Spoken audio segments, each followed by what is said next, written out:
then you can score it up around there somewhere. Otherwise, it's a whole lot of room in the middle. Use that.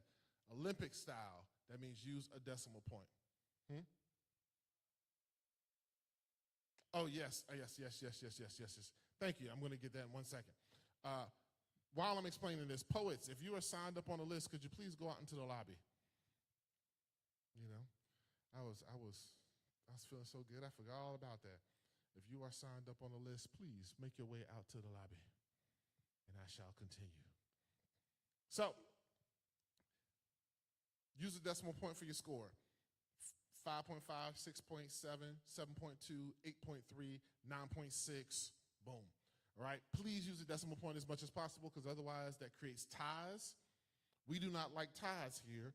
Ties get people eliminated, right? And so what happens is we have a full slate of poets, up to 12, who participate in the first round. Moving forward to the second round, but according to score, we eliminate some poets, which means that we have a fewer amount of poets who move to the second round. Then we eliminate some more, and the rest of those poets move to the last round, and we decide a winner, give them some money, thank them, and then off they go. All right? So remember, you're going to hear a slate of poems, right? Just know that you want to make sure that you remember there are more poems to come. So don't go crazy and get excited and start giving everybody 10, unless you just feel that way, right? If your gut says that's what that poem deserves as a score, fine, that's okay. But just remember, take your time, be consistent, right? If you like a poem better, score higher. Like it about the same, score it about the same. If you like it less, score it less, all right? Now, here's the thing. You're going to get a practice. We're going to bring up what's called a calibration poem. We're going to bring a calibration poet to the stage. That's a poet who's not in the competition, but is going to share a poem as if they do. All of our judges will score that poem, raise your scorecards in the air, we'll capture the score, go through that so you can see how long it takes you. We can go ahead and get synced and make sure we all understand. I'm going to read the scores out from low to high. We're going to drop the lowest score, drop the highest score, add the middle three in the middle together, and that is the poet's score for the round. Please do not drop your score back down until I call out all five, just in case we miss one, and I need you to call it out again. All right? Everybody got that?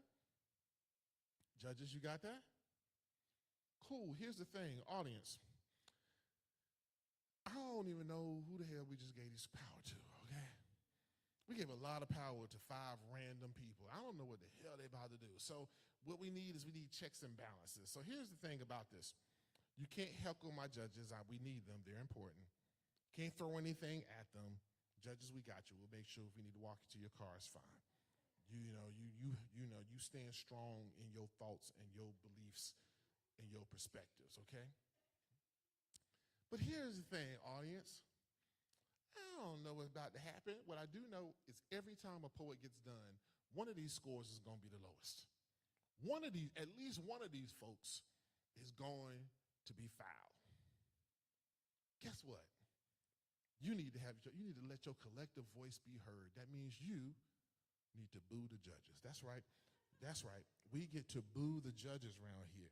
That is, you know what I'm saying? Bend them to your will. Make your voice heard. Boo, boo, boo.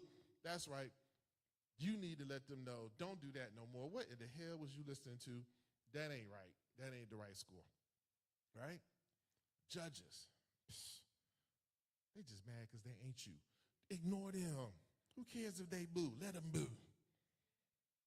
Let them boo.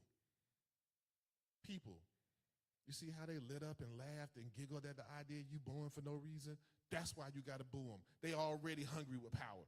They lost already. I just gave them a card and a marker, a board and a marker, and they already boo if you want. See? That's why we do this. Power to the people. So, this is how the competition is going to go. And we're going to move through all 3 rounds as quickly as possible. You're going to enjoy these poems, and we're going to have a good time. Feel free to take pictures if you would like, if you want to post them online. You tag on IG, tag Jambalaya Soul Slam. If some of y'all are, still on Facebook, I don't want to age nobody, but if you're still on Facebook, tag Jambalaya Soul Slam. We are not on TikTok. There's don't do that. But you can tag us on IG. We still there. All right. Hashtag, I don't know. Why ain't you here? I don't know. You need to come up with something catchy. All right.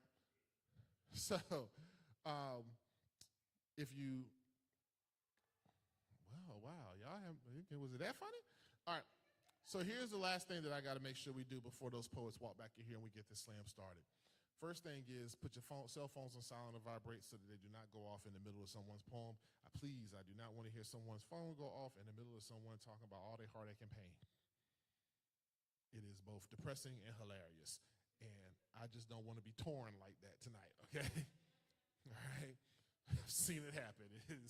You're so conflicted.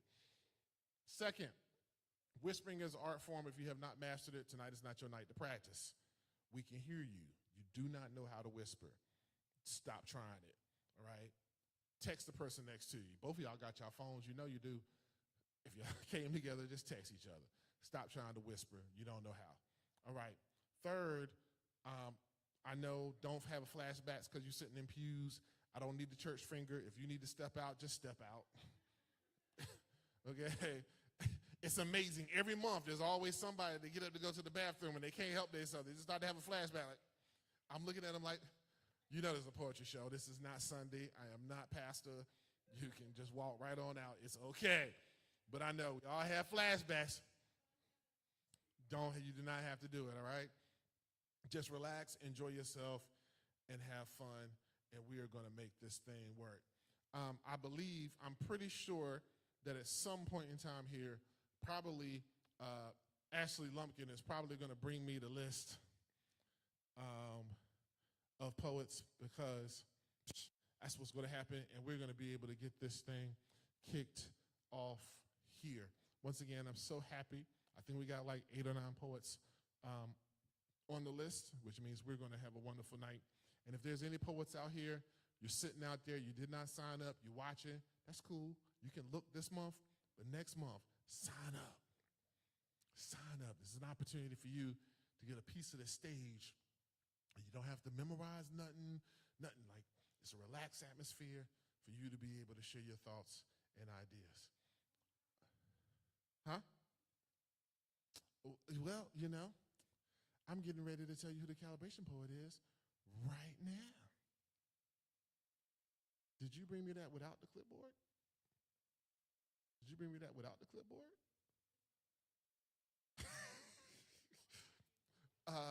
SNS, could you possibly go get the clipboard too? That would be. It's okay because we're about to bring the calibration poet up. And I will go out there. So without further ado, I'm coming. Without further ado, what I want to do is I want to bring our calibration poet to the stage. Judges, you will score this poem just like you would any other poem in the slam.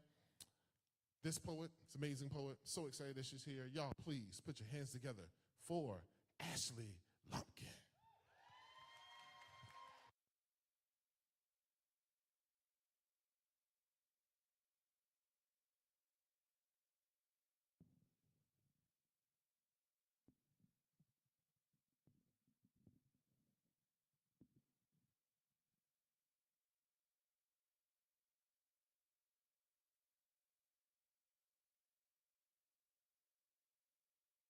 And perhaps it is internalized homophobia that keeps me away from Pride every year.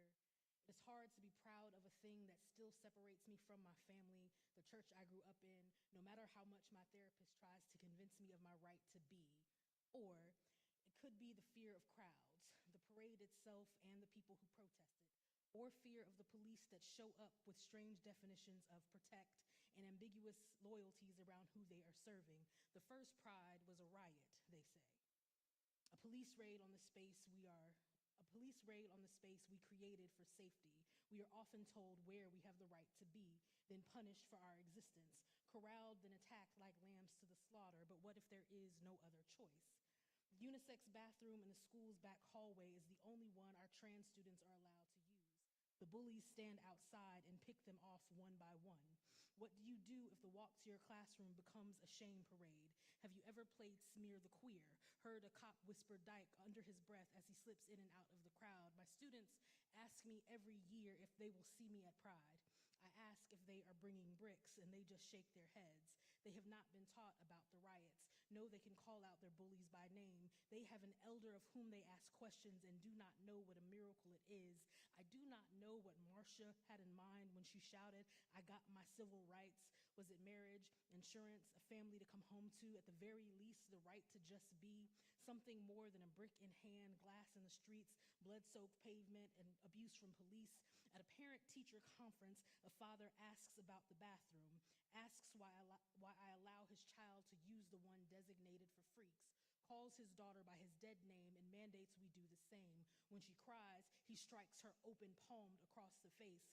Was your first bully your father, the one on earth or in heaven? What do you think it takes to make either of them proud? A parade is a parade. A riot is a riot. Queer folks seem to die no matter where we are told to gather. I keep a line of brick dust at my front door for protection. Some days it feels like a picket line or a barricade to the parade. I tell my students to be safe, to have fun. I tell them for me, maybe next year, but as for them, I am very proud.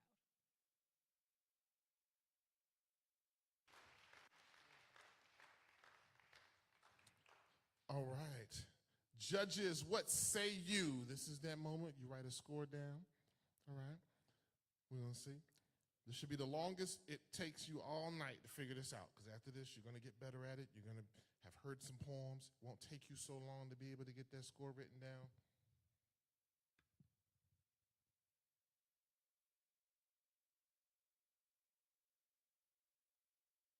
And I got, yeah, one more.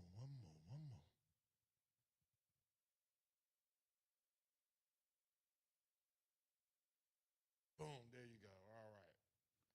All right. So from low to high, we have a 7.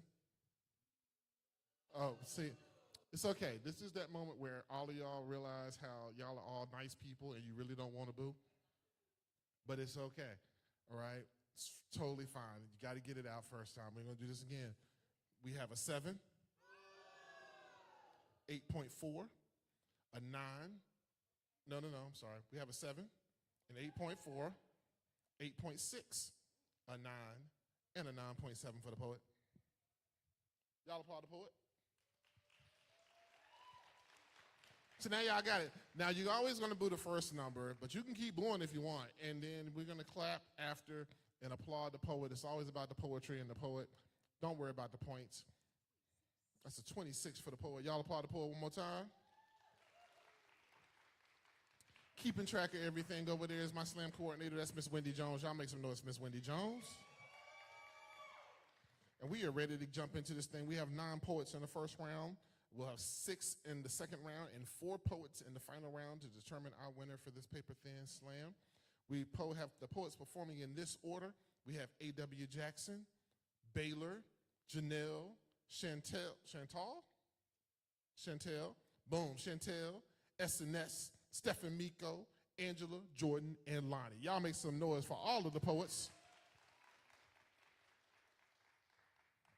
All right, so if I say you're on deck, that means you are up next after the person I'm calling to the stage. Poets, y'all get that? If I say you are on deck, that means you are next after the person I'm calling to the stage, so that way you can kind of maneuver yourself to the edge of the row or something, so that we do not have the long movie dramatic entrance when you having to slide by people, get up, excuse me, and walk all the way around to get on stage, okay? So if you are on deck, that means prepare to get ready after the poet I'm calling to the stage. So Baylor, you are on deck. Y'all please put your hands together and welcome to the stage, A.W. Jackson.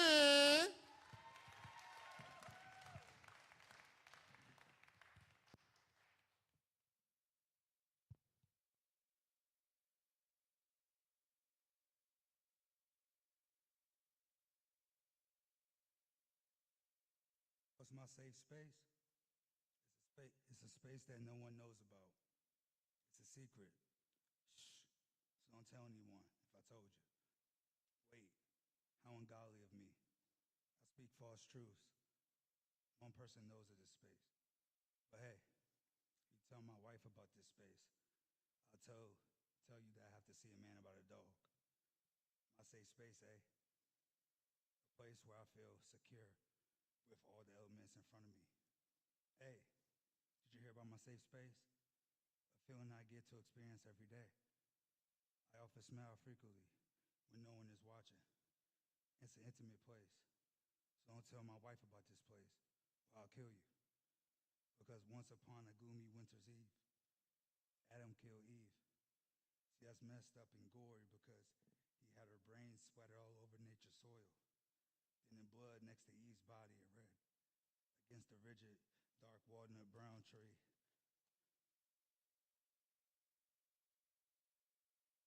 Said, God made me do it.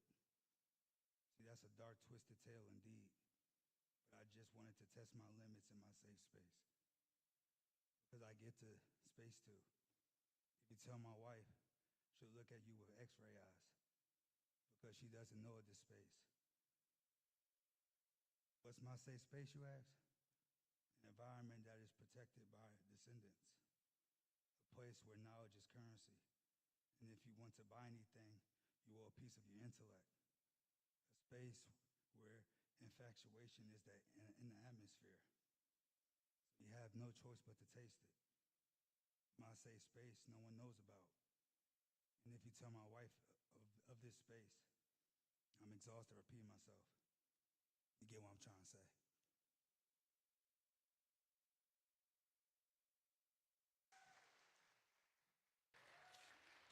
Yeah. All right now. Judges, what say you?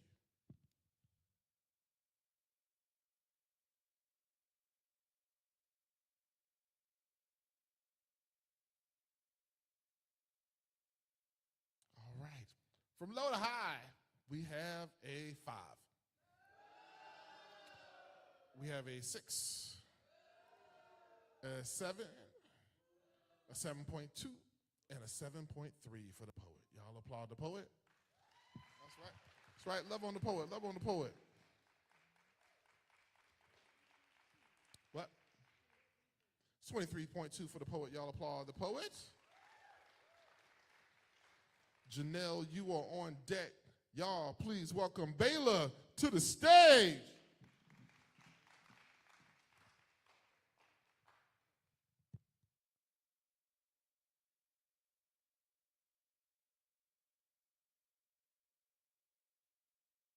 Say that I'm being honest, or that I even have the ability to bear my heart to someone is like calling a crescent moon forthcoming. I'll walk you through it. I pick a fragmented piece of my heart from the floor like a dandelion, bring it to my face, close my eyes, take a breath, make a wish, breathe out, and watch it turn to mist, and propagate across your minds the idea that I'm really working on picking up all the pieces. Knowing good and well that a mended heart is my recurring nightmare, my heart is porcelain. And dissociation is the sledgehammer which I believe could save me from the worst parts of myself. So now I've made an art of scavenging for only the most desirable pieces. Then I lay them before all the king's horses and all of my friends and pretend to share in their sorrow when they can't put me back together again. But deep down, I'm relieved. Because I can't believe that they'd want to finish that puzzle if they knew what the final picture was. So I leave them with just the pretty pieces. Let them fill in the blanks, taking for granted that they'll probably assume the best of me. Time and time again, taking advantage of the generosity of people whose love I know I could never earn. But then I observe that rare and daring soul that brings to the table their pieces. I watch as they labor and toil, and surely the picture isn't complete. But the voids are much fewer and further between, and it's beautiful. It's beautiful. But I still can't believe that could ever be me. So now my thoughts pass me by like cars on I-95, and I'm the person standing in the median holding a sign that says, hopeless. Nothing helps. Wishing that someone would roll down the window and prove me wrong. History is written by the victor, and I refuse to write my story because I feel I am the Arctic that no one cares to conquer. Again, to pretend that I'm bearing my heart to you folks is like calling a crescent moon forthcoming. I've told you so much and yet revealed so little.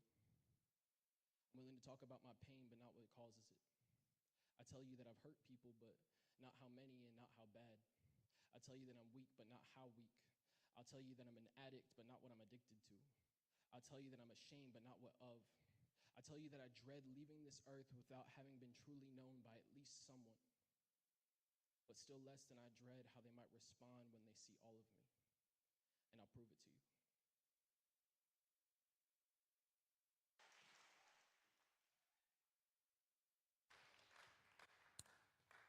Yes. Judges.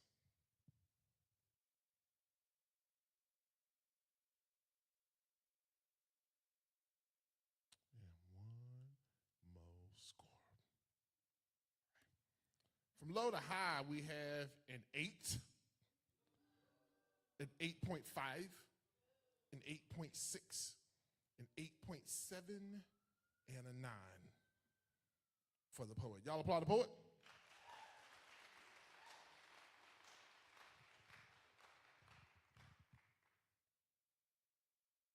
We're going to do some math. The last score was the other correction because math is hard sometimes. It's 20.2 for the last poet, 20.2 for the last poet. And for Baylor, we have a 25.8 for Baylor. Y'all make some noise, 25.8. That is incorrect. It's 8.6, and 8.7.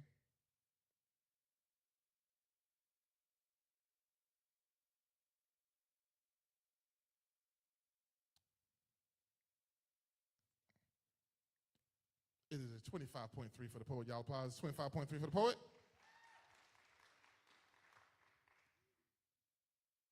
An 8, an 8.6, and an 8.7.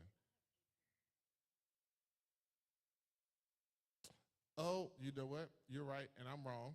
She was right the first time. Bad host. I marked through the wrong number on my sheet. Y'all can boo me. That's right. Because we had a whole moment, and I was so sure I was right.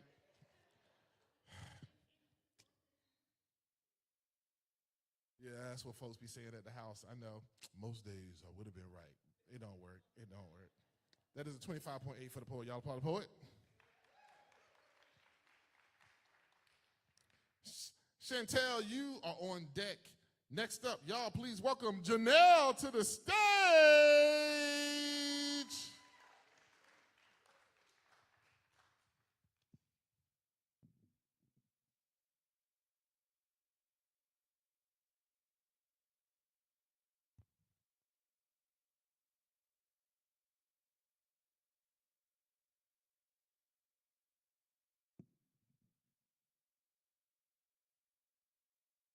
The house of your love makes me feel warm and soft. The soft way you hold my hand mirrors the smile you hold on your lips as your eyes shine on me.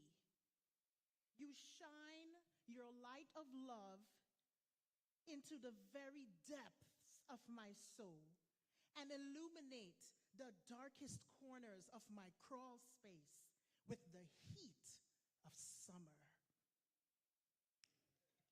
Because of your house of love, I crawl towards a new space, fighting the cobwebs of pain and doubt, choking on the dust in my mouth of memories and evaporated lies that leave me scarred and makes me sigh again. But because of your house of love, I inch forward, my knees gashed by the stones of the gravel path to nowhere, my heart ripped by the exposed nails that have come loose in the very foundation of my damaged self-esteem. But the house of your love makes me feel safe and soft. And yet, I feel cold drops of winter rain falling softly on my dwindling self-defense. I feel a tsunami swirling within me, threatening to burst the drywall of my chest into a million pieces, only to be soaked into a useless pulp by the tears falling from my eyes. Again, your house of love is all around me. It creates a walkway from the damaged front door of my heart to a garden of abundance where the dead, crunchy brown leaves of fall that swirl frantically in a circle of blind confusion are suddenly blown away from my memory by the gentle breeze of your gaze. Because of the house of your love, the stinky mulch of my dry bits of pain and hurt now preserve flower beds of softness and healing where hope blooms again. The springtime flowers in the garden of my newly planted self are fertilized by your love, and the tender vines that grow there soften the rough edges of the broken planks in the fence of my self-defense.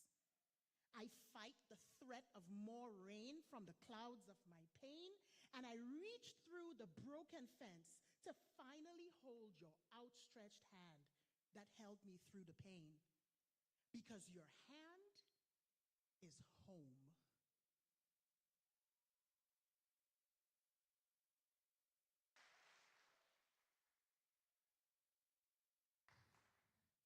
Yeah. Oh, okay, I see you. All right, okay, my bad.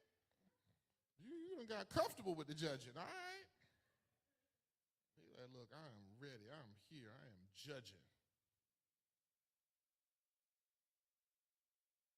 All right. From low to high, we got a 6.2. We got a 7, a 7.5, a 7.8, and a 9.2.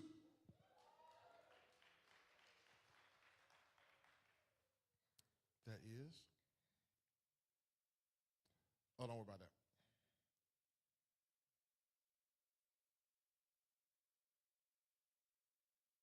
It's 22.3 for the poet. Y'all applaud the poet. SNS, you are on deck. Y'all please put your hands together for Chantel.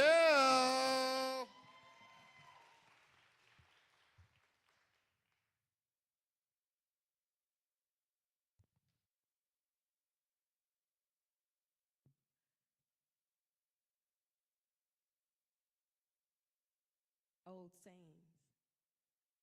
What's good for the goose isn't good for the gander if the outcome outshines the intention. If it was meant to uplift and doesn't crave attention. You can't see the forest for the trees if you're always looking at me, watching my steps to ultimately judge what you see. You don't miss your water till it's gone. I've missed the water you haven't been able to produce. I've been drinking dust in this relationship. Your intention has been streams of opportunity, but your actions have led to a dry horizon. I can't uphold an empty lake when I'm meant to run on the ocean without an anchor holding my fate. Some might call that faith. Don't bite the hand that feeds you. All you want to feed me is processed food, labels with misinformation, descriptions that are coded, languages of disease, fast food that doesn't lead to prosperity. Show me the fruits of your labor, then share it with me. It will probably cost me. The healthier option usually does. I'll pay more. A hit dog will holler. The dog will complain that you caught him cheating. He'll tell you that you're crazy. It wasn't even like that. When he is caught red-handed, are you surprised for a dog chasing a cat? That's all he knows. You are not the problem, it's him. Some dogs can be good and do right. You are not the fool. But if you don't take him back, he'll blame it all on you. All that glitters isn't gold. Well, I could have been fooled because that's what some rather choose, gold over morals. Fool's gold, that's what it's called. The pot can't call the kettle black, but I know I'm black, and I love my tone, and I'll sit on my throne, and I'll adjust my crown. My black is beautiful. It is everything that I am. I'll say it loud. Wherever I go or wherever I become, I am black without any limits or bounds.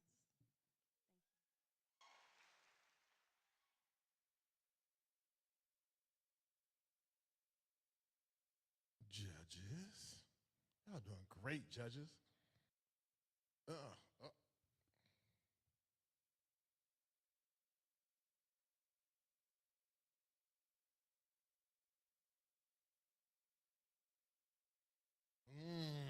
Okay. East Germany. East Germany gave it a 7.7. Then we got an 8.7. Then we got a 9, a 9.5, and a 9.9.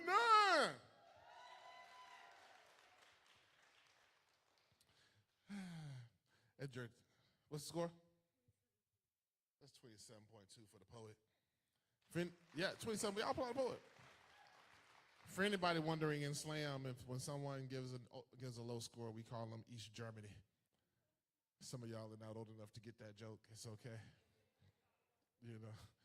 Yeah, but it's so perfect right now. We get ready to go into the Olympics, and it's like, you know, it's a Cold War joke. In case y'all are wondering, young folks, Cold War joke. I know.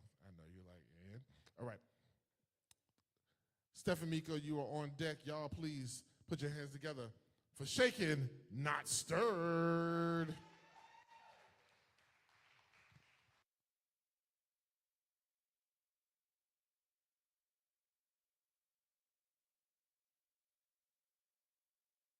My sister, a wandering, searching for expedition, collecting memories, souvenir stamps, her voyage limit check-ins, wasn't weighed down with expectation, only packing dreams, itineraries, and hopes, just enough room to steal away a gift for her son, refusing to tote more than she needs, conscious of slowing down progress, anticipating arrivals and departures.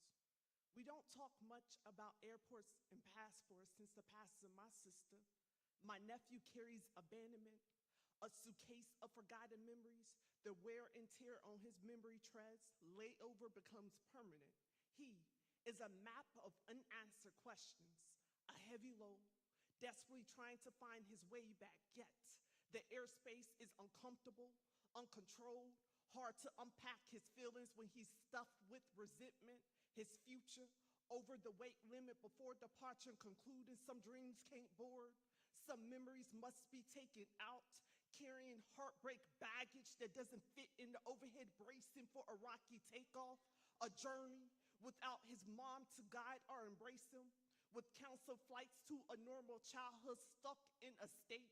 He does not understand how his mother could neglect to fasten her seatbelt, how she's unable to triage the tattered thing he's become, how he feels alone and like a burden. My nephew has days he's an emotional wreck, afraid to confess how he feels alone, how he misses his mommy's warm embrace. He's grown weary of the absence on the days he is quiet. I'm unable to navigate, pilot his broken spirits, unable to provide guidance or direction. I remind him in my arms he is claimed that I am mommy and auntie, here to lead him through the turbulence of the storms that will come. In the troubling times of his silent grief, I will be his light, his peace, so he can have a soft landing home.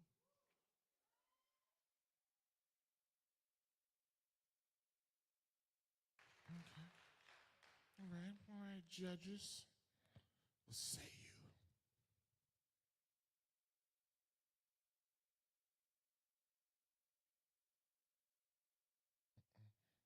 Intense deliberation here. All right. Boom. All right, there we go. Below the high, we have a 9.1, a 9.5, a 9.5, a 9.6, and a 10.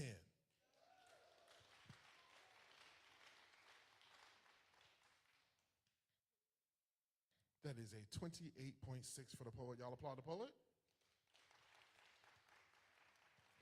Angela, you are on deck. Y'all put your hands together for Stephen Miko.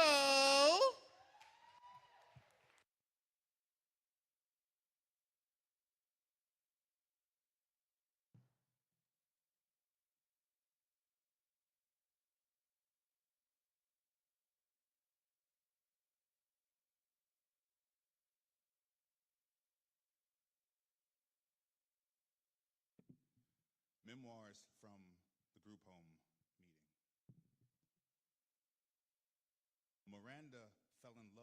first mousetrap she ever saw, a shiny new model with a built-in kill switch for a heart. Angela swore she was bulletproof until she serpentined untimely in a two-way sniper scope. Nothing says I love you like a bullet wound. Jose never met a needle he didn't love or couldn't love him back the right way. Corrupted bloodlines of his family like gang violence, like locked up, like loaded gun. Mike liked his ladies like he liked his men, often and silent. Pam said, the worst thing about smoking crack, the hours. You're always clocked in. They all laugh like lava, causing the roof to cave. And realizing the nature of insanity, addicts found themselves bonding together over Sanka, war stories, and cigarettes. Mike refused to accept his sexuality. This kept him always kicking up hills, always escaping intravenously. Pam wanted to be a singer, but too many cocaine music collaborations with slippery-handed gaslighting artists led to backyard. Miranda still wants a shiny mousetrap, but first she'll try birthing a ficus. Rose leads them all in prayer. God, grant me the serenity to accept the things I cannot change, the courage to change the things I can, and the wisdom to know the difference.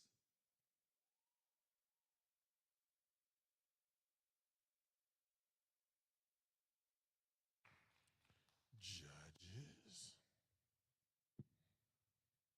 What you got? What you got? What you got? What you got?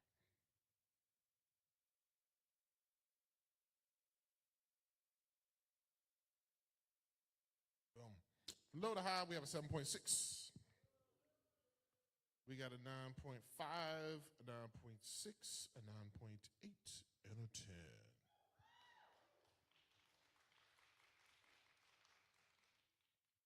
For a score of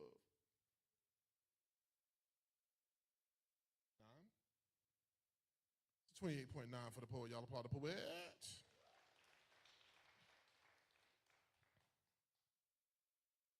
All right. Jordan, you are on deck. Y'all please put your hands together and welcome Angela to the stage.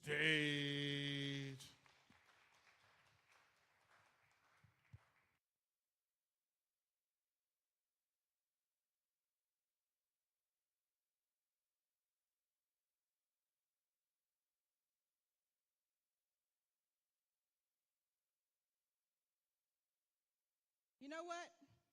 Fuck time. I'm sick of waiting on time to heal these wounds. That wait would be a waste of my time. The only thing time ever gave me was a hard time, more time than I needed, too much time on my hand, and a hell of a time. I mean, what the hell? Cyndi Lauper's Time After Time make Prince's Signs of the Times seem like a race against time. Time will tell, they say. Well, I think it's about time that they shut the fuck up. Although it appears I'm having a time of my life, I'm not. Hell, daylight even savings time, always about damn time. No, you can miss me with all that. It's all in good time. You'll stand the test of time. 3 times the charm. Time doesn't seem to be of the essence, and I don't need time to tell me that. Time can kiss my black ass. Time should just fly the fuck out of here. I mean, really, in a matter of time, well, I'm not waiting on time for all of that. Time got me fucked up big time. Lionel Richie did have it right, though. I am once, twice, 3 times a lady. And if time was money, I would be a damn millionaire buying time, living on borrowed time with more downtime than Florida Evans got good times. I guess you could say I just got bad timing. I'm in the right place at the wrong time. Oh, snap. Look at the time. It seems I've run out of it. I hope my ride to healing is on time and not kicking it with my hurt, taking its sweet time. It's got to be obvious as hell I'm not making the best of time. Anyway, thank you all for your time. My ride to healing is finally here, and it's about time. I'm out of here, unless y'all need me to run that by you one more time.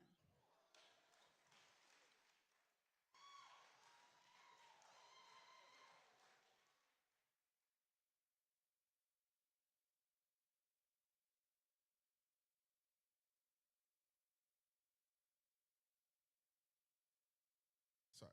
Judges.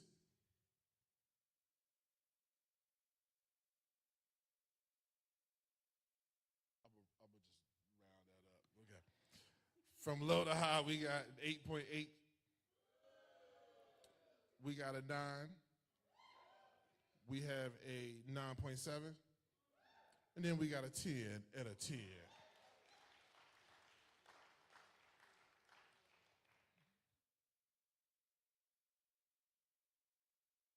It's a 28.7 for the poet. Y'all applaud the poet. Lonnie, you are on deck. Next up, y'all welcome Jordan Bailey.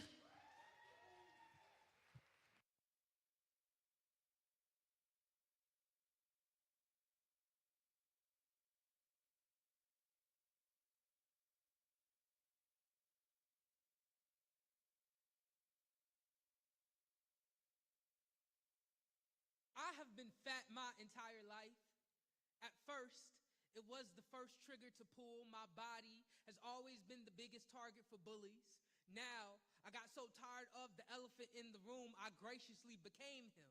Said, you already know I want seconds, and I'd rather be fat than ugly. And yeah, if you offering, I would take some seconds, cause if this body ain't built to be agile, this tongue will be aerodynamic, slice through any room like it was the second slice of cake, cause yeah, she asked if somebody wanted seconds. I have always started off as the fat one. I had to make myself into an oversized Swiss Army knife, become the funny one, the kind one, the talented, the charming, the docile, because you don't want to give them another reason to hate you. I first noticed my blackness long after my fatness. At 5 in Kmart, I got distracted by big wheels I was already too big for. Found myself alone wandering white aisles, and before returning me to my mother, the security guard pats me down, says you never know. They usually start young. He was big for his age anyway, so every store after, I felt like a planet with a gravitational pull. How eyes are always drawn to me the entire visit. Learn to not make yourself any bigger in spaces that didn't invite your inhabitants. Learn to not become another one of those. Instead, be a quiet one, a behaved one, a smart one, a docile, and there's the parallel. I have been black and fat my entire life, and the world won't let me forget it, no matter how much I have tried. I've tried to fix my tongue into straight lace instead of ghetto noose knot, and they tell me to slow down, don't get uppity, too big for your britches. I'll tell them I will pay for the extra fabric, dressing beautiful will cost, and they tell me I'm not worth the labor. You won't look good regardless. We won't waste the wool. The whale just ain't worth it, and it's just like you niggas to always ask for more. And somewhere, a designer is only creating sizes above a 2XL because Billie Eilish exists, and the oversized look is fashion. That is the only use. And somewhere, a 100-pound white boy grabs the last 3XL before I can reach it, says it wasn't for you anyway, says there's not enough space for your body, just leave your black. I'll wear it better anyway. To be black in America is to be dead already, or a ticking corpse. And to be fat in America is to feel better loved dead, knowing the suit they bury you in will be the only thing tailored to you. And to be both is to always take up too much space, is knowing they wish Missy was in a body bag instead of a trash bag, is knowing that there is nothing here in your size, but there will always be a casket that fits you.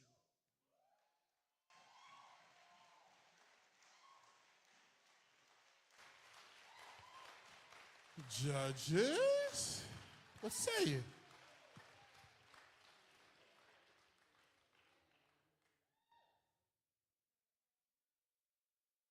Right. From low to high, we have a 9.6. And a 10, a 10, a 10, and a 10. And that would be a 30. That would be a 30 for the poet.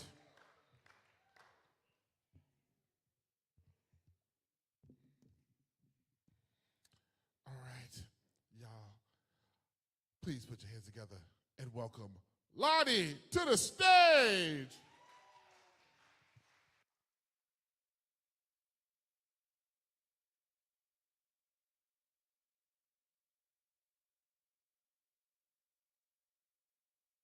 When When I was 9, my parents' love story began to unravel.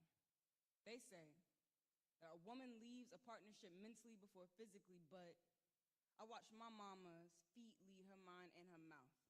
The boxes came before the papers. The arguments got swallowed in the silence, proof of their union on the dress of my mama.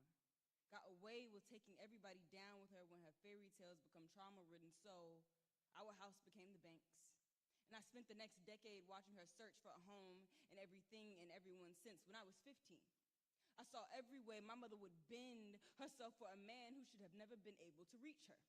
Learned how to lay in the warmth of another woman's shadows, and learned that a man will love you and never leave her, and want you but never begin to right his wrongs, beg you to stay, and gift you a bouquet of reasons to leave. And if you ask for a ring, he will invite you to fight for his commitment, but competing with a man's ego will take you away from everybody who has ever known you, including yourself. And I have not seen my mother since the day that the man she created me with asked her to accept his closed-door kisses as his best, and like she does, she left.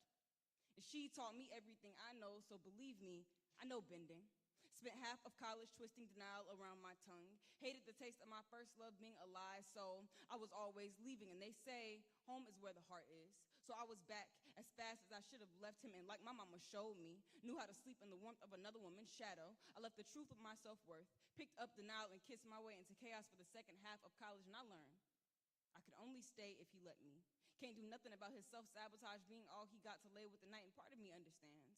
I might run from my worst decisions too, but this poem, not about the boy running my heart in circles, this is about my mother, and how because of her, I think love is only loud when it is leaving, how her abandonment, a testament for her hurt feelings, the way her ego don't allow intimacy or second chances into the room. This poem is about how watching my mama leave my daddy prepared me for the lifetime that she would spend rejecting me. 13 was a practice run. She had to get me ready for the real thing at 15 and 16, all for the finale on my 20th birthday. I grew up only knowing love powdered in jealousy and projections, and now I know I can only stay as long as somebody let me.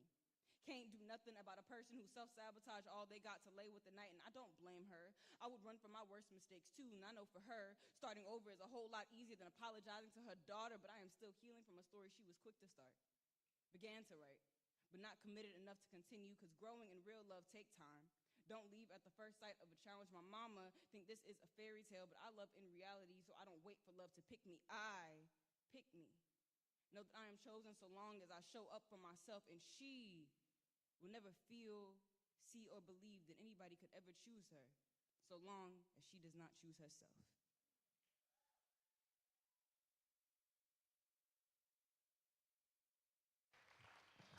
Judges. All right, come on now, come on now, come on. Boom. Okay, okay, okay. All right. For low to high, we got an 8.5. We got an 8.9, a 9.3, a 9.6, and a 9.9 for the poet.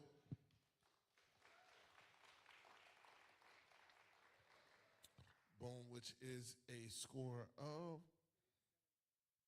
that is a 27.8 for the poet. Y'all applaud the poet. We're unfortunately going to have to say goodbye to 3 poets, but we loved having them all perform. Y'all make some noise for everybody who touched the stage in round 1. We're going to keep this energy going and feel, you know what I'm saying, some of y'all settling into them booze. They get a little stronger. I know it's a little unusual, you know what I'm saying, but feel comfortable with the boo. It's all right. They'll be okay. They signed up for this, all right? Once again, we do this the 3rd Saturday of every month. Y'all come on back now that you have a chance to see it. If you didn't sign up this month, come on back next month and sign up again. And if you came this month, come on back and sign up again. The only way to get better at this is to keep showing up, all right? It's very hard to get up here. It's a difficult thing to do, but you learn and grow by trying it. All of us, all of us, all of us, all of us poets and performers, this is how we started, y'all. I was one of them, showing up, going over time, stumbling through my poems. It was a mess. Then I hit my stride. And then I retired. And then I retired. So I'm old out here in these slam streets. I'm still young in the rest of the world, but I'm old out here in these slam streets. All right, so without further ado, what we're going to have to do is say goodbye to a couple of folks. So y'all, please put your hands together for A.W. Jackson, Baylor, and Janelle. They did a wonderful job. In round two, we will have these poets performing in this order. We will have Jordan Bailey, Stephen Miko, Angela, SNS, Lonnie, and Chantel. Stephen Miko is on deck. Y'all, please put your hands together and welcome back to the stage, Jordan Bailey.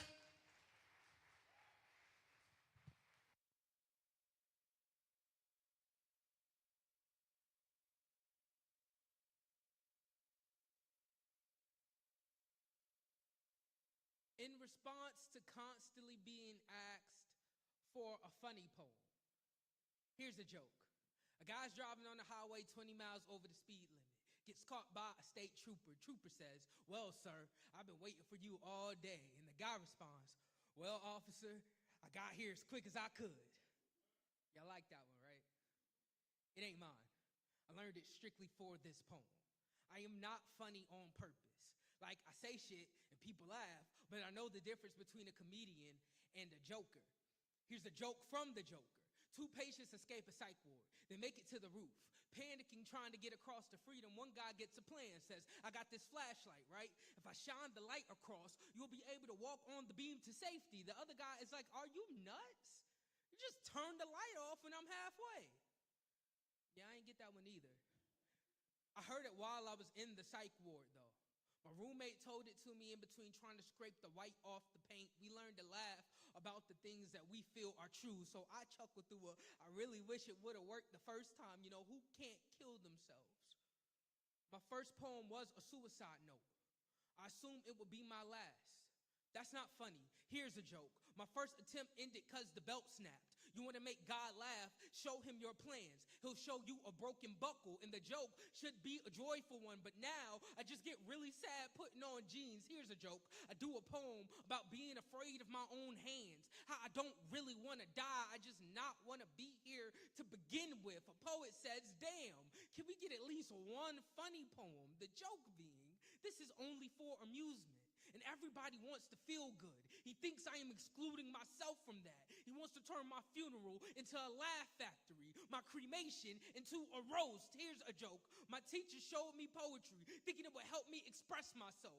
Didn't know I was so unhappy. Would rather me stay quietly eating my old tail than screaming about the blood in my mouth. Here's a joke. I put the blood there. My hands are out to kill me. Here's a joke. I'm an introvert, but I'm terrified of being alone. Here's a joke. This poem stopped being funny as soon as the bleeding stopped. Here's a joke. How many bipolar poets does it take to screw in a light bulb? None. The bulb is fine. It's the switch you gotta worry about. Here's a joke. Lately, death has been a patient trooper. A stage is a light bulb tightrope. A poem is a broken belt. When I die, tell jokes at my service. They don't even have to be funny. Something for my ghost to giggle at.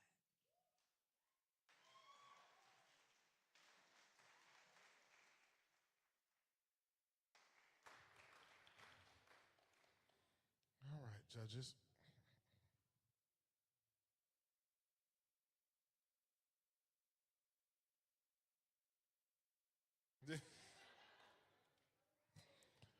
All right, from low to high, we have a 9.4.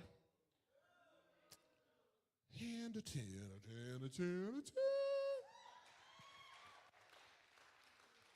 It's another 30. It's another dirty 30. All right, Angela, you are on deck. Y'all, please put your hands together and welcome back Stephen Miko.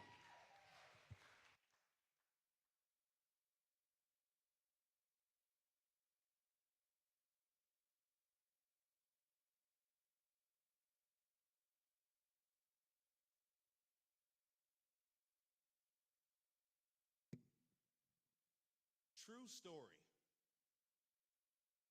He was so angry. And all I told him was, That's employee parking. I don't want you to get towed. His response, I own this parking lot. I can park wherever the fuck I want. This is bait, so I sidestep it. In situations like this, your best weapon is shame. So, what if it was a handicap spot? He was stunned. The tables quickly juxtaposed against him. He stammered, realized the misfortune of his checkmate. He tried to name drop, offer me his card. I respectfully declined, told him I was going back to work. He became insistent.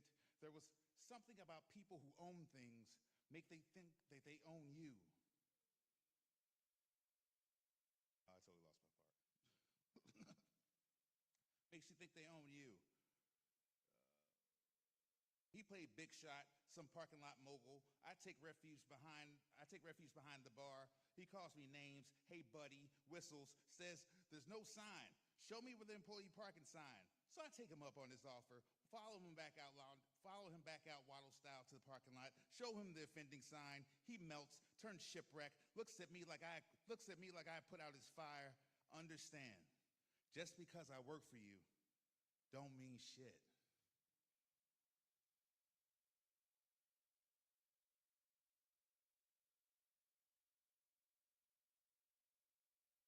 Judges.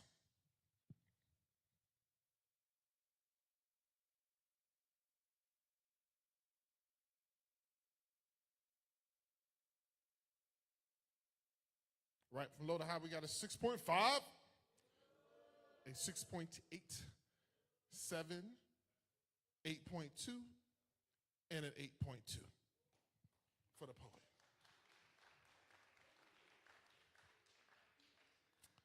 For a score of,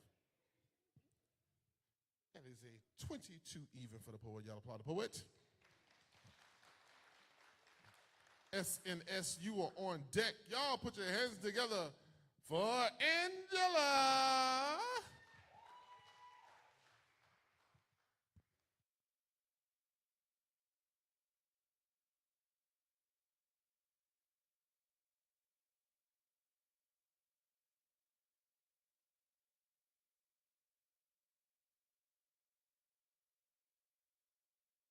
I'd like to take this opportunity to apologize.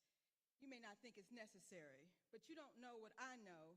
It's my truth, our truth I carry. I thought I was better than you. I had what you didn't and then some. In the end, that thought wasn't loved. It was just plain dumb. You see, I heard all about what was needed. I was told all the ways to get in. I looked at you and had pity, not knowing that we'd all experienced the same end. I imagine, just like me, you were swept off your feet, not believing in a million years this kind of blessing you would ever meet. It wasn't long, as I'm sure you know, before it was clear that the relationship was going to be more work than I ever imagined or could steer. Nothing was enough. It quickly became tough. What was smooth was now rough. I was told I didn't have the right stuff. I'm not preaching to the choir. All of us eventually were told we sang out of key. We went from being high on love to the lowest that we'd ever be. No thank you or honey, please do, just expectations that often eluded you. I used to wonder, but I don't so much. We had the same vantage point, and I carried the burden and such. So I need to apologize for the things that I believed that were not true. The stories that I heard about you and others, I'm sure are being told about me to the new. I apologize for the judgment. I apologize for my stance. I apologize that any of us had to do that horrible dance. You know, the one where you knew better but did nothing, attempting to make things right, keeping the promises that we made, even though we knew it would end in a fight. And now I question everything, but clear that I don't need to. I have experienced things for myself. Now I just need to apologize to you. I apologize that we had to experience the abuse. I apologize that you stayed and our love didn't win.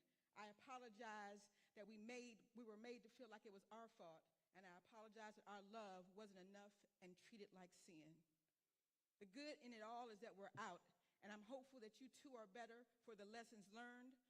Although I thought we were so different, we're actually just alike. We all got burned. I'm hopeful you're creating happiness. I'm prayerful that you're continuing to heal.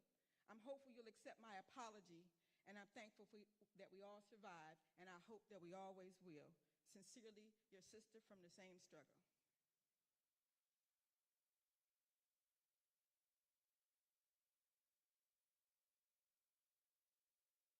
Judges.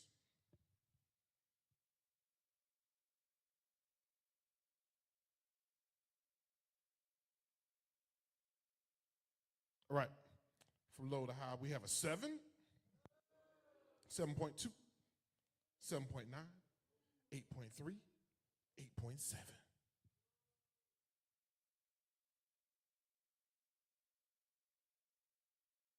It's 23.4 for the poet. Y'all applaud the poet. Lonnie, you are on deck. Y'all give it up for shaken, not stirred.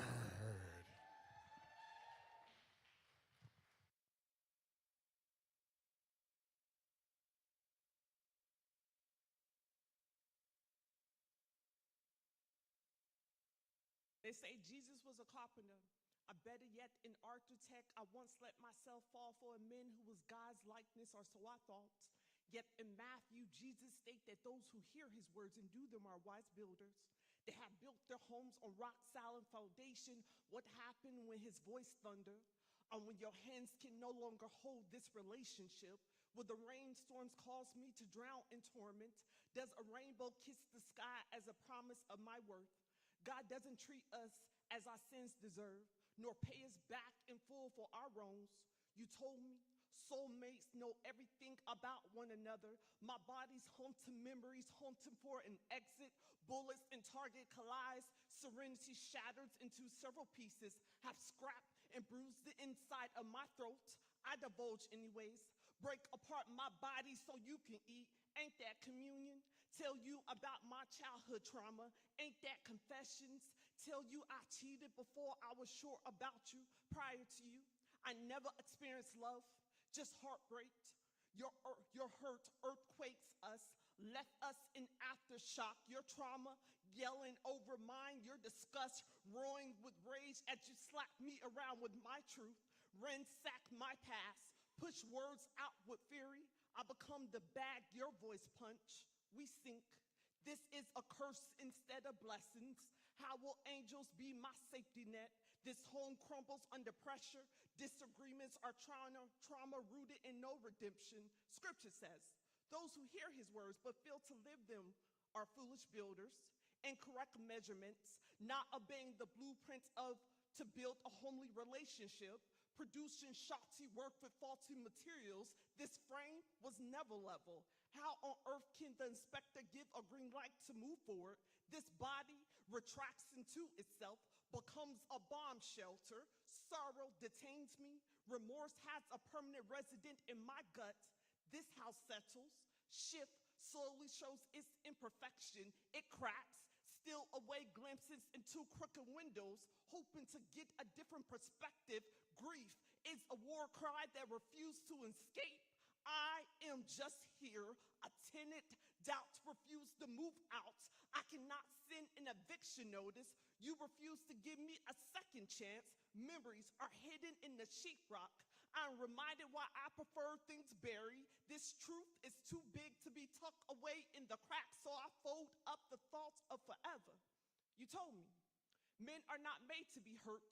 Women, on the other hand, can endure as we pass suffering through childbirth. After all, don't women make a house a home? Because we are the church, right? No wonder why we accept transgressions.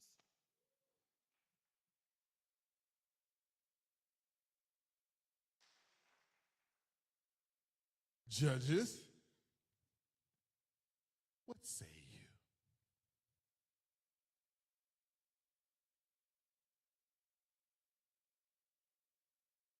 Okay. Y'all saying a variety of things here. All right. Okay. All right. Below the high, we have a 7.1, a 7.6, an 8.5, an 8.5, and a 9.3.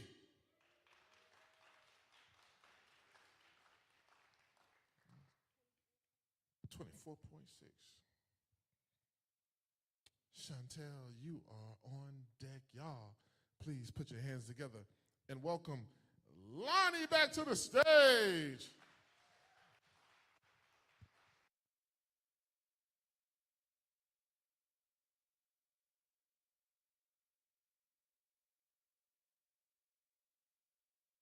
I know a man who missed his father so much, he turned into him.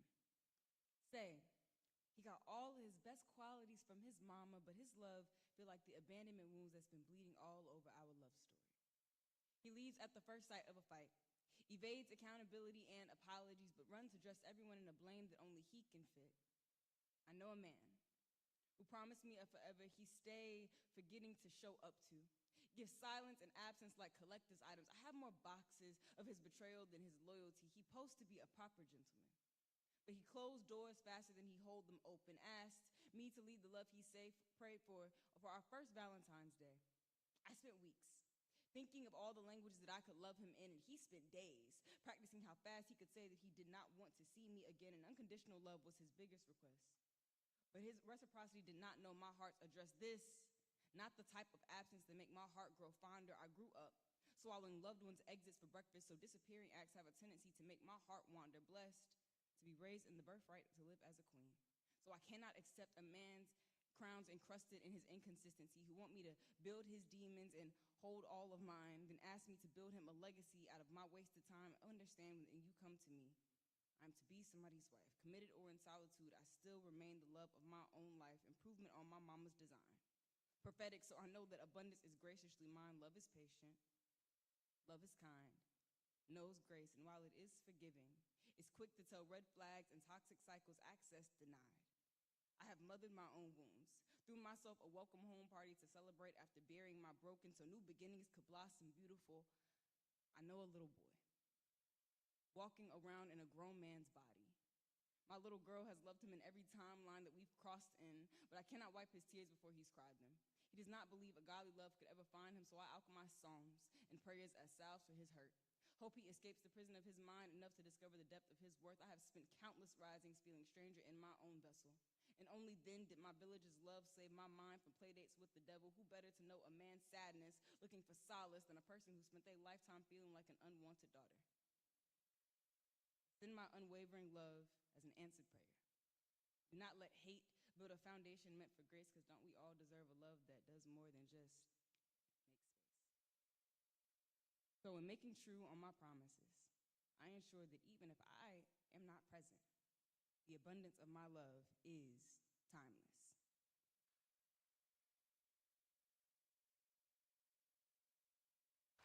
All right, judges, what do you say? Okay.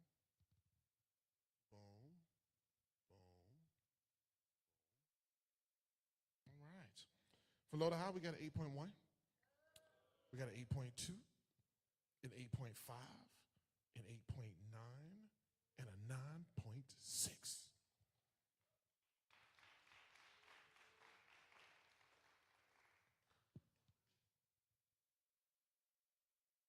That is a 25.6 for the poet. Y'all applaud the poet. And y'all keep that going as you welcome Chantel back to the microphone.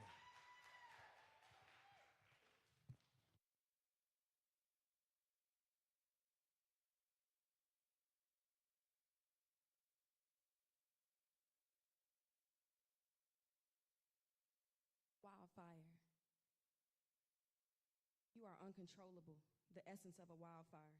You spread, but I did not run from the flames. The flames were intriguing, something I wasn't supposed to be involved in. I wanted to share your space. Fire needs oxygen to live, but suffocates the remainder of life. I ignored the smoke and I wanted the flame. I thought I was the only one that admired you. I realized I was lost in you. I was the house burning from you. You didn't save me. You let me burn slowly. I left and saved myself. It took a while to heal from the damage that you caused. I no longer grieve in the ashes. I am the beauty that came from them.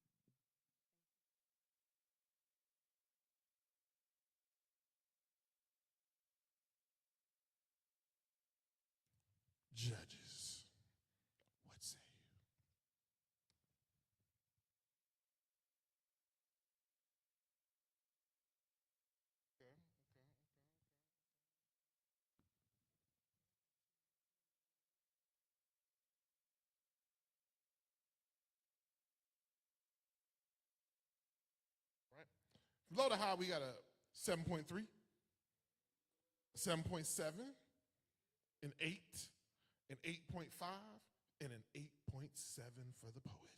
Y'all applaud the poet. All right. We're getting ready for the last round. 4 more poems, 4 more poems. We're unfortunately going to have to say goodbye to 2 folks, but we love them anyway because they came and they shared their heart and their soul. Once again, our website here is bullcitypoetryslam.com, bullcitypoetryslam.com. The Hayti's website is hayti.org. You can find out more about what happens here. There's a beautiful music series that happens here. They're having a youth summer camp here. Yes, sir.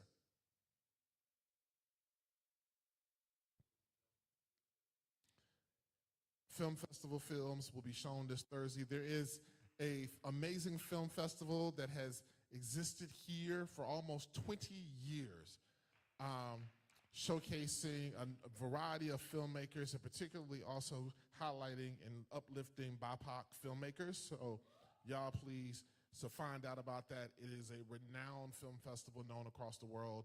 It is a beautiful thing. So check out the films. Submissions for next year's festival have also opened. So if there are any budding or filmmakers out there, please, please, please, it's a wonderful thing to be a part of. This space is also for rent. There is classrooms, community rooms. There is a dance studio named after Baba Chuck Davis from the African American Dance Ensemble. This is a beautiful place for you to be. We'd love to see you use and occupy this space. Also, I would be remiss if I did not take a moment to let you know that myself, Dasan Hanu, has something very special coming up next month. Our program director here at the Hayti Heritage Center is Quentin Talley. He was here early. He is directing a production that I created and that I am also starring in with another amazing poet, a nationally known Emmy Award-winning poet. The play is called Death of Cochise. The Hayti Heritage Center was a part of commissioning the creation of that piece. We will be at the Carolina Theater of Durham on August 20th and 21st. It's a Tuesday and Wednesday night. Y'all should please, please buy tickets. Tickets are on sale right now. Please come see this production. It is a multimedia, hip-hop, and spoken word production with live score and soundtrack provided by a live band. It is going to be an amazing experience. Please, please, please bring your friends. Go buy tickets. Tell the world. I'm trying to show them we can sell some tickets, man. They are looking to lift up more community voices, so we got to make this work so I can make sure that I can kick the door open for the next playwright to be able to put their production on that stage. So tell folks, tell folks, tell folks, tell folks. I did this for us, y'all. So just want to put that on your calendar. August 20th and 21st. Come on over downtown Durham and let's have some fun. All right. Let's see who is moving to the next round. All right. Right now, we want to put our hands together as we say goodbye to Stephen Miko and Chantel. Y'all make some noise for them coming through and sharing their gifts on the microphone today. And our last 4 poems are going to go in this order. We are going to have Jordan, Lonnie, S&S, and Angela. Y'all make some noise for these poets in this last round. And without further ado, y'all please welcome to the stage, Jordan.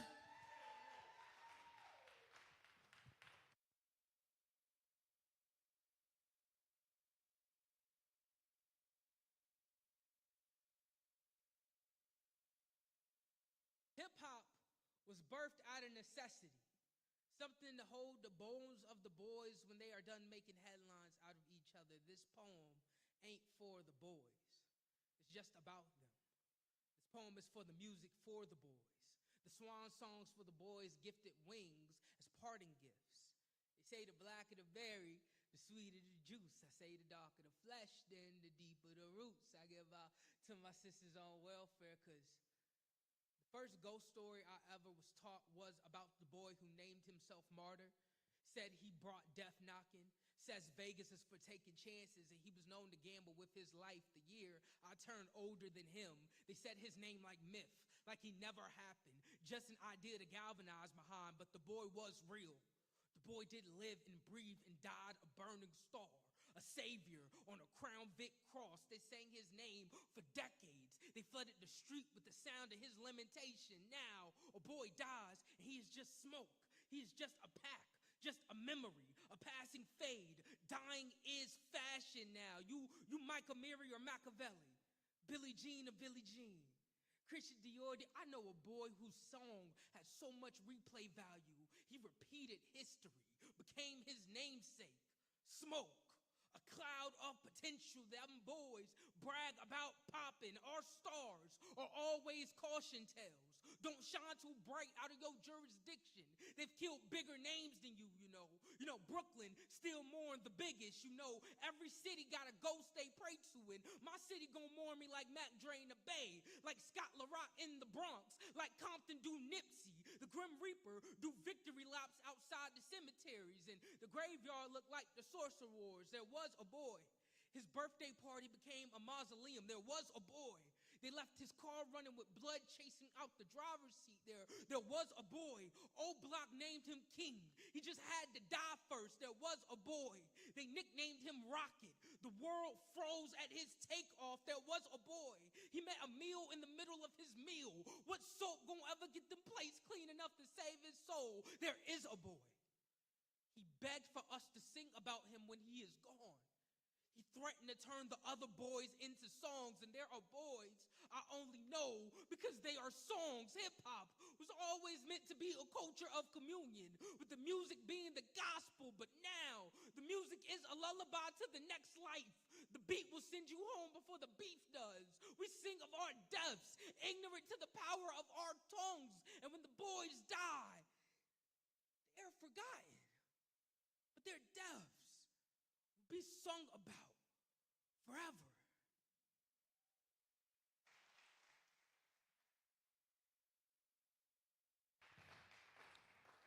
All right. All right, judges. What you got?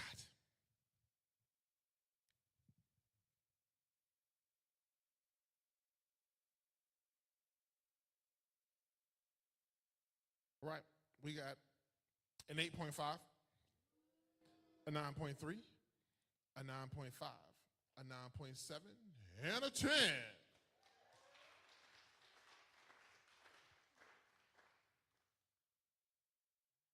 That's a 28.5 for the poet. Y'all applaud the poet. SNS, you are on deck. Y'all please put your hands together for Lonnie.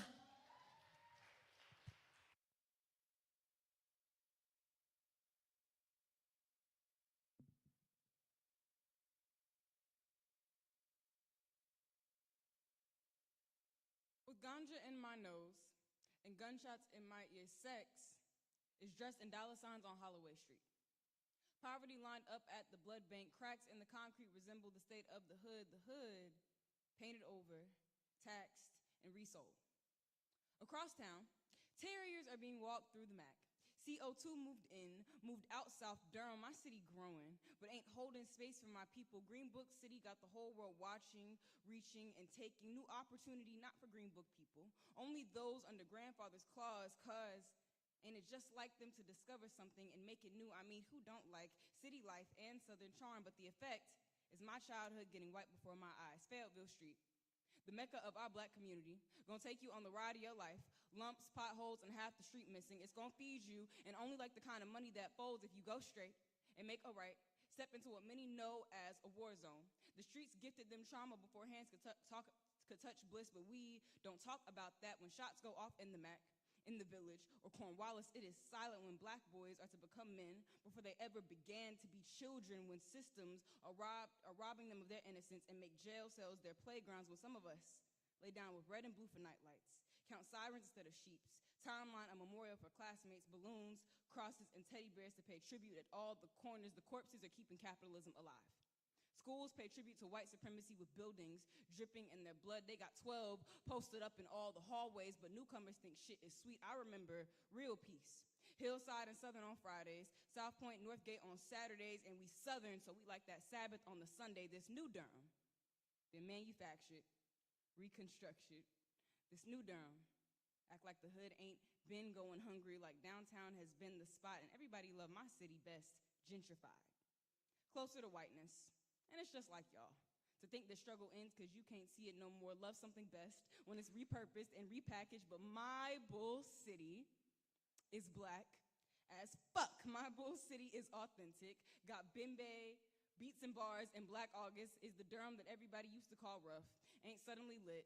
My city been it, only burst the finest is the real 919, where everybody come for a good time. Durham is a house for some of y'all.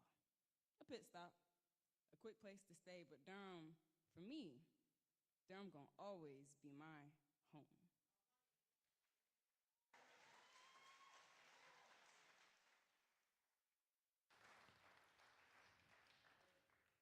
Judges.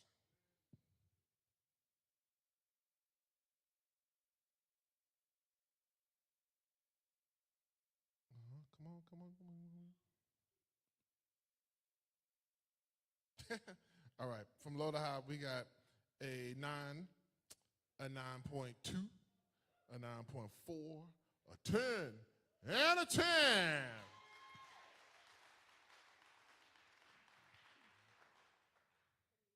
That's a 28.6 for the poet. Y'all applaud the poet. Angela, you on deck. Y'all, please welcome back SNS.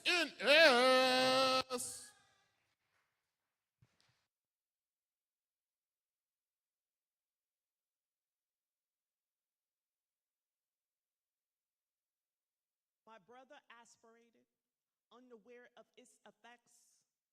He built destruction, ignited his desire. Our family tried to prevent it, tried to help him. We refused to enable him. We sought out support, rehab his future.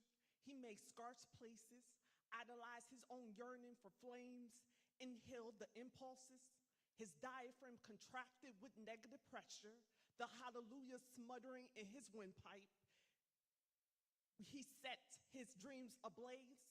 We couldn't control his burns, the outbursts, third degree by wishes and solution. He covers himself in the ash of fleeting memories. He is a fallen soldier. Toss reconciliation to the flames. Depression is a muffle. He looked and smiled at the spread. We tried to water the ground with hope, love, and prayer. He fancied himself as an arsonist, a creator of smoke, flame, and combustion. His penance be a betrayer, the last infinity and beyond. We carry the burden of this burning. Forgive him anyway. He struggled to extinguish himself free or deliver pure or clean. He baptized his nose in ambers. An endless cycle of living in ashes. He leave us cremated. His one-year chip is burned to cinder, to crisp. He threw away sobriety for addiction. We are left to live with why he let his demons scorch our family to the ground. A seer people are we, destroyed, because we are not fire enough.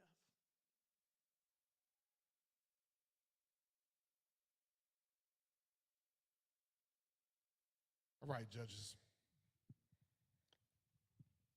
Give me them scores. What you got, what you got, what you got, what you got?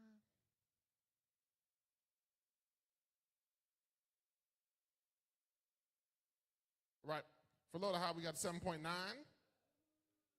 an 8, 8.5, a 9, and a 9.1 for the poet. Y'all applaud the poet.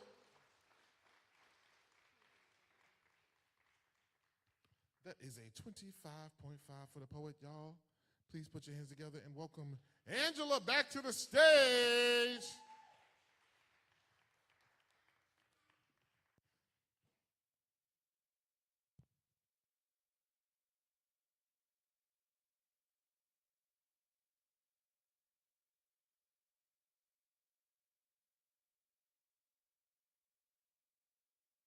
I'm known to advise others, and surely I take my own advice. I'm older now, so on this topic, I can't think twice. I have a few questions, some things that I need to ask. I'm warning you, they're deep, so your response doesn't need to be that fast. How deep would you go if you knew how to float? How much would you brag if I didn't consider it a gloat? How high would you climb if you felt I would never let you fall? How much would you want if you knew you could have it all? How deeply would you love if you didn't know pain? How long would you stay if you knew how much you had to gain? I know. I warned you the questions were deep, but I need your responses if it's my heart that you seek. Others have not responded or misled me to get in. I'm not who I was, and so this is how we have to begin. So give it some thought. I know it seems like a lot. However, if this is too much, we'll never tie a true lover's knot. I assure you that I'm worth it. All the answers you seek, I'm fiercely compassionate. However, I'm no longer meek. Yes, it's okay. Go ahead, take your time. The kind of love I offer is a once-in-a-lifetime find. I thank you in advance for the thoughts that you'll speak. Each question is important, and your responses should be unique. I'll be patient to rush you, and then your truth would be the worst. However, it's very important to me that you answer the hard questions first.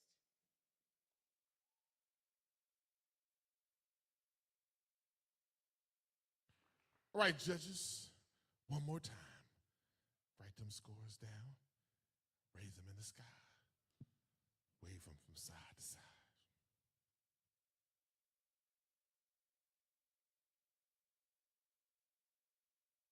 Okay, none of you waved them from side to side. All right, from low to high, we have an 8.2, an 8.6, an 8.9, a 9.3, and a 9.7 for the poet.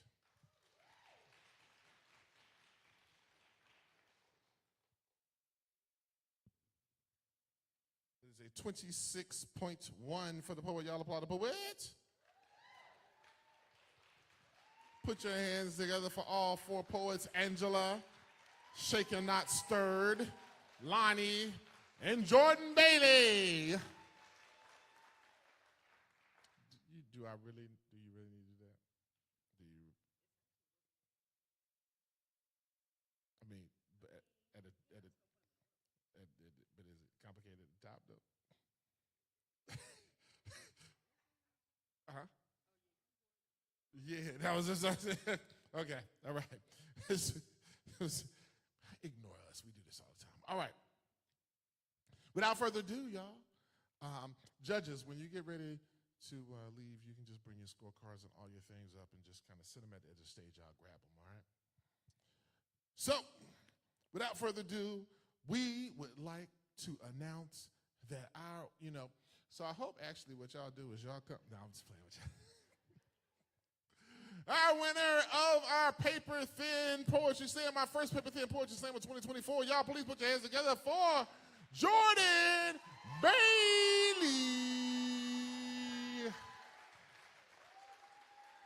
That's right. Y'all make some noise for Jordan Bailey. Y'all make some noise for Jordan Bailey. I don't know why you're still sitting there, brother. You might as well come up. You might as well come to the stage. So, yeah. Just come. First off, come take a picture. Just shot. Boom. Okay. All right. Boom. All right. Boom. Okay. Thank you, brother. All right. This is an opportunity. Tell them anything that they need to know, how to follow you, where they can find you, what you got going on. Oh, shit. Hey, y'all. As you can see, I do this all the time. I'm used to doing this part. Thank y'all so much. Follow me on Instagram at Jordan with Dub Poems. If y'all want to give me money, I'm a full-time artist, curator, and teaching artist. So if you would like to just sew into that, my Cash App is $JD Poetry. Charlotte in here, gang, for all that good shit. Thank you so much. Yes, Jordan came all the way down from Charlotte, North Carolina to hang out with us. Shaken Not Stirred came from very far away also. She's hanging out somewhere, but she came from far away, Sanford, somewhere out there down east, somewhere in the country. Fayetteville in the building. Yes, representing all of that. Oh, damn, Miko came from South Carolina. Okay, Stephen Miko came from South Carolina. And everybody else drove down the street. All right, so we appreciate it. Actually, I don't know. Chantel, where you from? Bull City in the building. Okay. Baylor, where you come from? Chicago. God. Were you just hanging out in town and heard about it? Yeah, that's what I'm talking about. That's what I'm talking about. Chicago in the building. AW, where you come from? Chapel Hill in the building, a.k.a. out the DMV. All right. Yeah, that's it. The rest of y'all, I know where y'all came from. I know where y'all drove from. You know what I'm saying? We ain't shouting. We can start shouting out neighborhoods and then we ain't doing all that. It's going too far. In the dorm? Nah, we ain't doing all that. We're not doing all that. But once again, thank you so much for being here. We appreciate you. We hope you drive safe getting home. We will be here the third Saturday of next month. I believe that is, third Saturday in August. It's the 17th. It's the August 17th. So come hang out with us August 17th. Doors open at 7:30. Shows at 8 o'clock. Sign-ups. The list goes out at 7:30. We will see you then. Thank you so much.